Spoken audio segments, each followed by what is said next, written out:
வணக்கம் மக்களே. கவிஞர் கண்ணதாசனை பிடிக்கும்னா நம்ம சேனலை சப்ஸ்கிரைப் பண்ணிக்கோங்க. என் வயிறு எரியுது, இது எரியாதா? கவிஞர் கண்ணதாசன் விட்ட ஒரு சாபம். பற்றி எரிஞ்சு போன ஸ்டூடியோ முதல் சூப்பர் ஸ்டார் வீழ்ந்த ஒரு கதையை பற்றி தான் இந்த வீடியோவில் ரொம்ப விரிவாக பார்க்கலாம் வாங்க.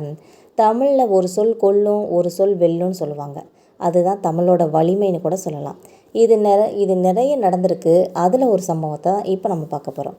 தமிழ் சினிமாவில் மனித உணர்ச்சிகள்னு எடுத்துக்கிட்டோம்னா அது எல்லாத்துக்குமே தன்னோட பாடல்கள் மூலம் உயிர் கொடுத்த ஒருத்தர் தான் கவிஞர் கண்ணதாசன் அவர்கள்னே சொல்லலாம்.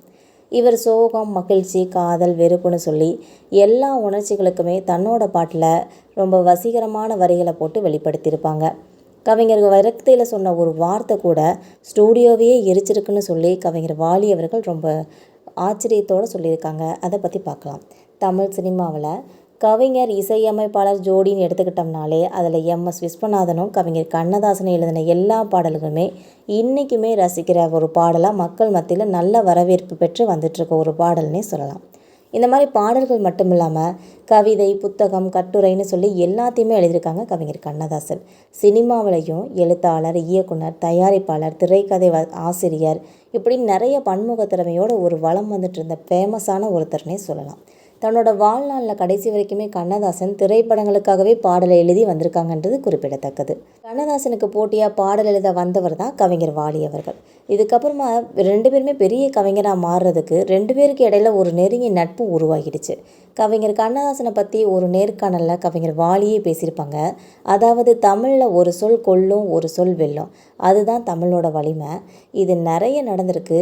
அதில் கண்ணதாசனோட வாழ்க்கையில் நடந்த ஒன்றை எடுத்துக்காட்டாக சொல்லலான்னு சொல்லிட்டு கண்ணதாசன் கூட அவரோட புத்தகத்தில் எழுதியிருப்பாங்க. கண்ணதாசனுக்கு ஏதோ ஒரு பணம் வர வேண்டி இருந்திருக்கு. அந்த பணம் வராமல் போக நிறைய கஷ்டங்களை சந்திச்சுட்டு இருந்திருக்காங்க. அப்போ அவர் வயிற்று நெருப்பை கட்டிக்கிட்டு கடன் வாங்கியிருக்கேன், தயாரிப்பாளர் பணம் தரலை, இந்த ஸ்டூடியோ தீப்பிடிச்சு எரிஞ்சால் நல்லா இருக்கும் அப்படின்னு சொல்லியிருக்காரு. அன்னைக்கு சாயங்காலமே அந்த ஸ்டூடியோ தீப்பிடிச்சு எரிஞ்சிருச்சு. அதே போல் எம்.கே. தியாகராஜ பாகவதர் தான் அந்த காலத்தில் தமிழ் சினிமாவில் ரொம்ப பெரிய ஒரு சூப்பர் ஸ்டார்னு சொல்லலாம். இன்றைக்கும் அவருக்கு இணையாக நிறைய சூப்பர் ஸ்டார் யாரும் இப்போ வரைக்கும் வந்ததே கிடையாது.